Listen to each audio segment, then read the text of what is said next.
The documentary that I'm seeking to garner funds for is entitled Private Money versus the Central Banking War Machine. The private money that we are going to be focusing on is called Bitcoin.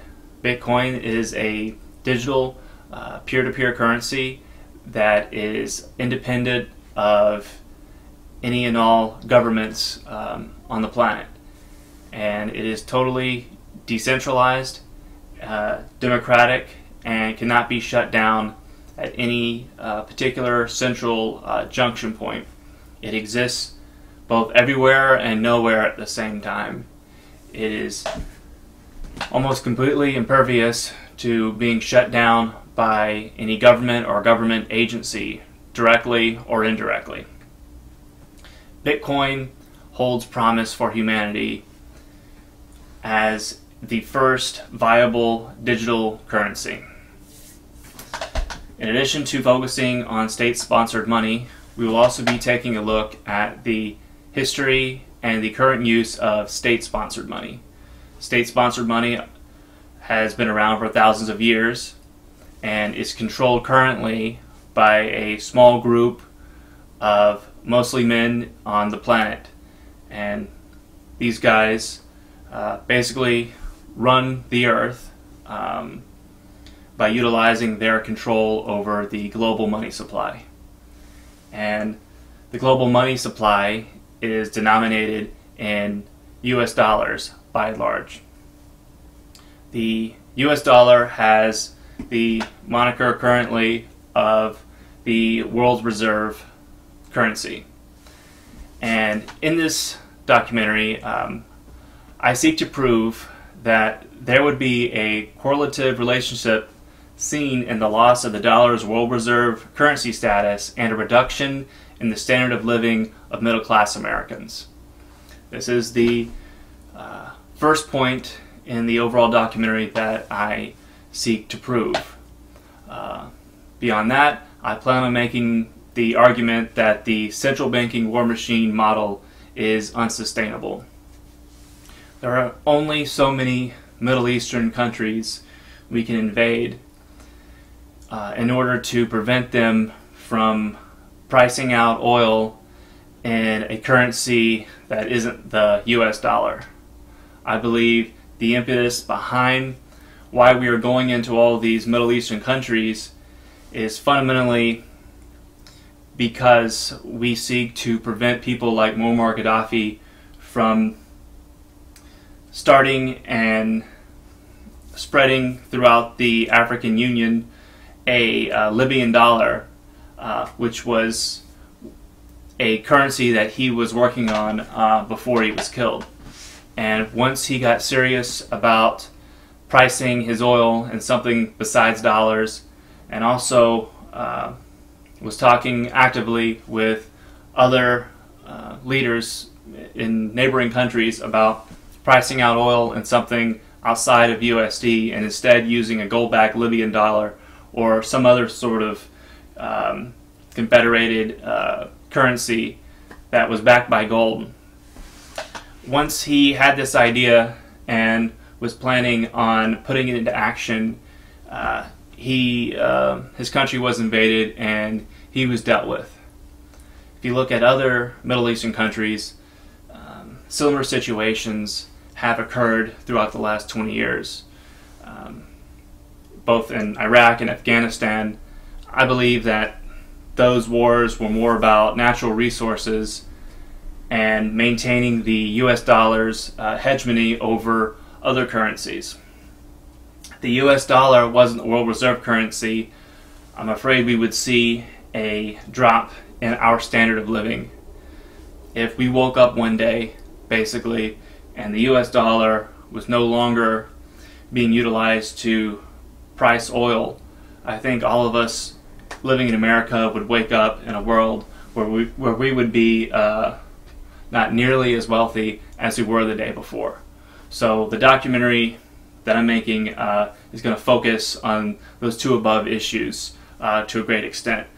Finally, I intend to illustrate that a private currency economy contemporaneous with state-sponsored money can potentially offset the deleterious effects that would be brought about from the dollar losing its world reserve status.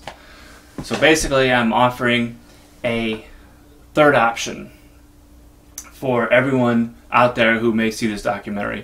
That third option is, instead of, say, war with Iran and furthering the military-industrial complex, furthering the dollar and its reign as the world reserve currency, which is a fine choice, and that very well may be what occurs here in the following weeks. And odds are, I think we'll actually win in a war against Iran, and we will maintain the dollar and its purchasing power by toppling the only central bank in the world that isn't part of the International Bank of Settlements, World Bank, IMF, etc.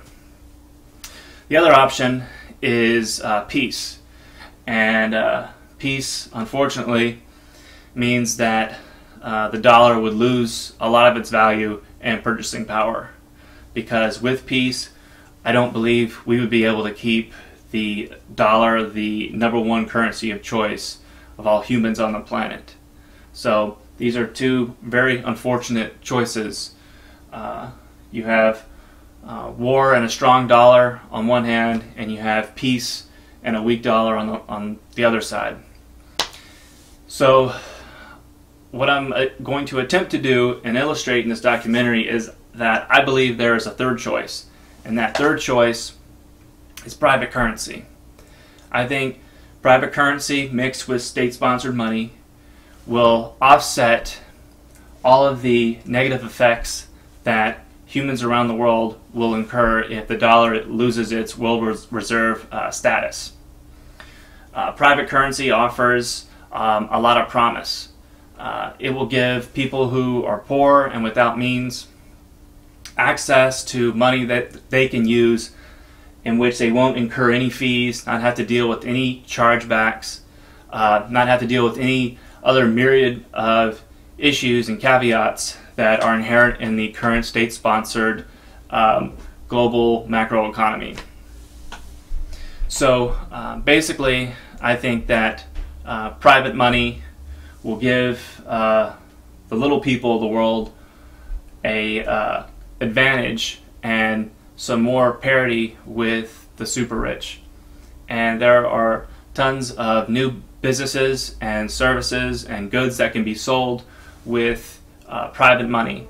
There are opportunities abound for all humanity insofar as their usage of private currency, and their usage not only in buying and selling, but also using it to innovate and to start their own businesses. I think that what we're seeing now with private money getting traction out there, I think we are seeing something akin to the social media revolution that we saw in 2003 and 2004. So I think 10 years removed, the internet is starting to take another turn towards private money and facilitating private commerce, independent but not irrespective of state-sponsored money and the state-sponsored global economy at large. So hopefully I am correct, and hopefully a lot of this pontification you've seen is accurate. Some of it may very well not be accurate, but I plan on interviewing economists, and I've already interviewed one of the progenitors behind Bitcoin, and I'm currently editing a Skype conversation him and I had recently. This is what I think. I think that the winners of the change in currency is going to be almost everybody. Because you right now, you're saying, well, if the U.S. as a reserve stops being used, if the U.S. dollar as a reserve currency stops being used, then your income might go down by 20% or whatever. The problem with that way of thinking is that if digital currencies are being used and there's less of a centralization of the currencies and there's less of a regulatory aspect over those currencies, because people are going to depend on other currencies aside from just the US dollar. And, people are going to subvert the governments if their only option is using the US dollar or subverting and using another form of currency, which makes commerce much cheaper. People will do that. People will go out of their way to do that. And if it's so rampant, then it's obviously completely unenforceable. Right now, for you to send money costs a lot of money. You might not realize it because you don't have to do bank transfers all the time. You might not realize it because you don't have to, because you're not a merchant. But if you're a merchant, you end up paying a lot of your costs go towards the financial institutions that you have to deal with. And of course, you have to pass those costs along to the customers. PayPal, for instance, or Visa and MasterCard, or any sort of Visa cards, charge really, really high fees. And the customer doesn't really, the customer doesn't really understand it. But the merchants do. And so every sort of financial transaction you make, a few percentage points of that transaction ends up going towards these companies, and it's completely not necessary. It's when it becomes the grossest is when you try to send money fast, cash fast internationally. And so the digital currencies that we've seen since the year 2000 or before a little bit, because digital currencies were the rage before the tech bubble in the year 2000. But the digital currencies that have existed since then have been basically just reproductions of the current monetary system and the current currencies just in the digital state. And because of that, they've been prone to failure in the sense that there's a single place of operation, and any sort of regulators or government can go in, start being nosy, and sort of take control of these companies. And it's to such an absurd extent that people end up using currencies in video games to try to avoid these regulations. And the most notable case is Second Life. And they were using the money within the Second Life economy as a means of economy. And the government went in there and started regulating the money of a video game. And overnight, their economy dropped by something like 40%, which I believe was millions of dollars. So that to me is just mind-boggling.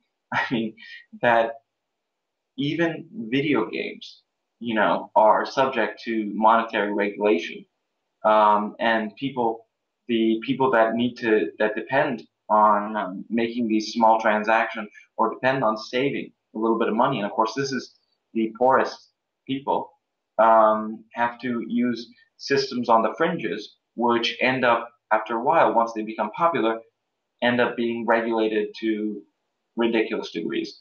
I think that even every American, almost everyone, this is the one aspect where Bitcoin really, really intertwines with the Occupy Wall Street and the 99% movement. I think that everyone, almost everyone on the earth is going to benefit from having a frictionless currency where merchants are going to be able to accept it without having a lot of their profits go towards these companies, which pretty much do very little and sit back and take fat checks. Your income would go up in the sense that things would be cheaper. So your cost of living would go down drastically for the same type of lifestyle. People don't realize the frictions in the financial markets and the inefficiencies and the corruption.